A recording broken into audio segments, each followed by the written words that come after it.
The House Oversight Committee is investigating whether the administration overlooked critical warnings before the terrorist attack in Benghazi on September 11th that killed U.S. Ambassador Chris Stevens and 3 other Americans.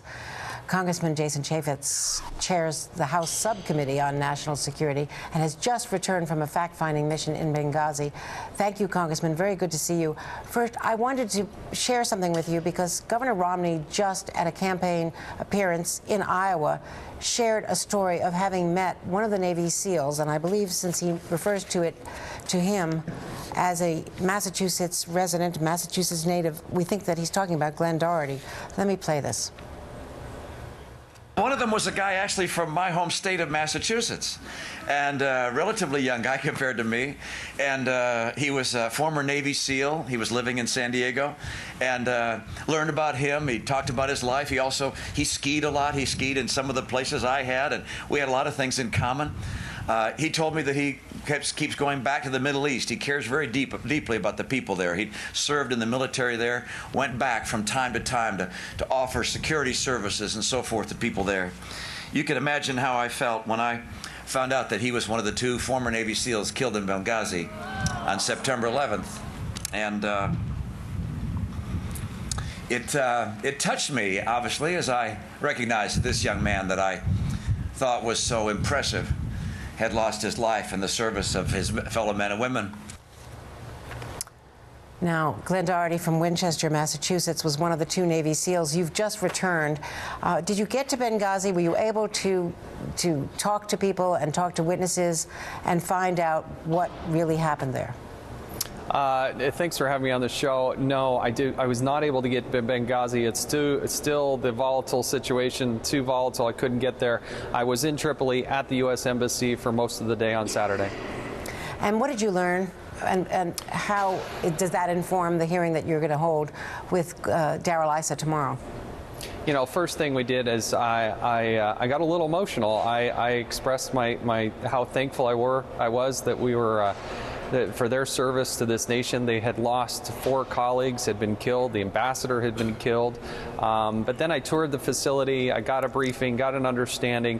What I was struck with is I left with the impression that security wasn't dictating security, but that politics were dictating security. For instance, I was there most all the day. Never once did a single person ever mention a video. Never mentioned, like it was not a factor. And it's what the administration was saying and the reality of what I heard on the ground were just 2 different things. Well, the administration had come to the conclusion that it was terrorism. They obviously got it wrong initially. But what about the key question of whether they overlooked either security concerns, intelligence warnings? Did anyone there share with you the allegations that more security was requested by the late Ambassador Chris Stevens and that was denied? That is clearly what I think we will hear tomorrow from 2 of the professionals that were there on the ground. You got to remember, in Benghazi, if you look at a map, Tripoli, about 2 hours by air to the east is Benghazi.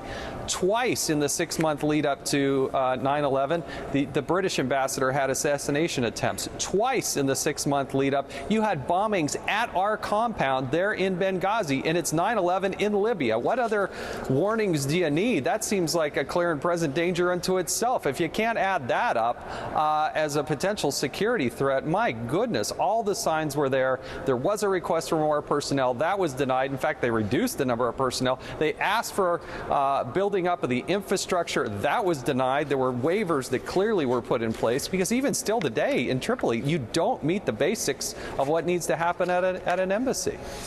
Now, we've got one of the emails that you're going to be examining tomorrow and presenting tomorrow, and it was the email from 6 months earlier requesting more security, and that was granted according to the State Department. But then a second team was sent in, and according to the witness, you referred to Colonel Wood, according to reports from Colonel Wood, more was requested, and a further extension was requested by Chris Stevens, the ambassador, and that was denied.